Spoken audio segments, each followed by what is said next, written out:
So, good day guys. May warts pa rin tayo. Tagal mawala. So, anyways, naalala nyo yung EcoBoost na pinag-usapan natin nung nakaraan? So, ito yung may quote ng 48,000 yun. Tapos, binalik kay ma'am kasi hindi pa rin nagagawa. So, kailan ba natin pinost ito? Kahapon. So, ngayon, gawa na yung unit ni ma'am. So, sabi ko sa inyo, ang nagiging problem nga is yung gumagawa and yung pinaggagawa nyo and yung binibilan nyo. So, ganun lang siya. So, ito na yung EcoBoost natin ngayon na hindi nag-start. Working na ulit. So, actually, ito, wala kaming ginawa. Hindi lang siya nakatama. Hindi pa nga namin pinalitan yun eh. So, inayos lang namin yung PCM. Then, chinek yung mga harness. Pati yung mga fuse niya. So, goods na ulit siya.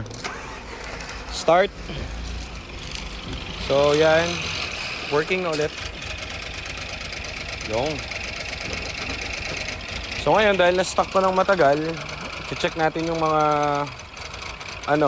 loob nito kasi merong mga daga-daga rito. Checkin natin, baka may mga harness pa na putol dyan. Pero ang okay dito is napastart na natin siya. So, thank you dun sa mga ginastos dito sa pyesa. At nakakaroon tayo ng bagong pyesa na bago. So, okay. So, gawin natin fresh ulit yung unit. Important is napastart na natin siya.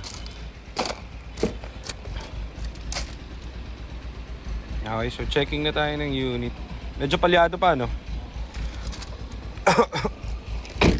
So, yan meron na kayong natutunan ulit. Konting kaalaman. So, pag papagawa kayo ng Ford, piliin nyo yung gumagawa expertise niya or forte niya kasi kahit anong gawin ng taong yon, kung ang ginagawa niya naman Vios or Accord or Honda Civic, mahirapan siya sa Ford. Ganon din naman yung mga gumagawa ng Ford. Yung mga naka-Ford, mahirapan gumawa ng ibang brands. Parang ganon lang. So piliin nyo yung mga yung mga pinagpapagawa nyo kasi aabutin kayo ng katakot-takot tapos hindi naman gagana yung kotse. So ito, one day pa lang, gawa na natin agad. So, good deal to dun sa nabili natin kasi syempre, ang kinote natin dito maximum expenses pero di naman tayo umabot hindi pa nga tayo umabot sa minimum expense. So, ang gagawin natin dahil minimum expense lang yung ang tawag dito na ibigay natin sa kanya, gagastusin natin yung mga natirang rough estimate namin dun sa other parts para maging sariwa pa siya lalo at hindi kawawa yung bibili. Okay, tapos resell na natin ulit yan kapag tapos ma-detail. So, yun lang muna ang service natin for today, EcoSport. So, isa-isa natin yung EcoSport. Babiyahe tayo ngayon, may bibili tayong unit. So, check out nyo muna. So, yan. Thank you guys.